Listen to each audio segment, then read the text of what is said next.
নিস্তার পর্বের দিন ছিল। জেরুসালেম মানুষে ভর্তি হয়ে গেছিল। একদিন যিশু তাঁর শিষ্যদের নিয়ে জৈতুন পর্বতে পৌঁছলেন। সেখান থেকে তিনি জেরুসালেম দেখছিলেন। সেখানে দুই শিষ্যকে বললেন একটা গাধা খুঁজে আনতে। তারা একটা গাধা খুঁজে নিয়ে এলো আর তাদের জামাগুলো গাধার পিঠে রেখে একটা গদি বানালো। যিশু গাধার উপর চড়ে বসলেন যেন ঈশ্বরের বাক্য পূর্ণ হয়।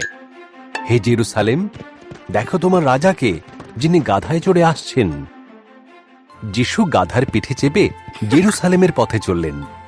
তার সেই সব আশ্চর্য কাজ স্মরণ করে নগরের মানুষ তার সফর সঙ্গী হল।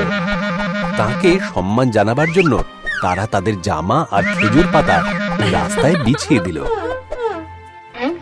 তারা ভেবেছিল যে যিশু তাদের সেই উদ্ধারকর্তা, তাই তারা চিৎকার করে বলতে লাগলো, হোসান্না, তার গৌরব হোক যিনি প্রভুর নামেতে আসছেন, ইসরায়েলের রাজার গৌরব হোক। ফরিসীরা রেগে গিয়ে বললেন, গোটা বিশ্ব ওকে অনুসরণ করছে। যিশু, তুমি ওদের চুপ করতে বলো। যিশু উত্তর দিলেন, সবাই চুপ হয়ে গেলেও ওই পাথরগুলো আমার জয়গান গাইবে।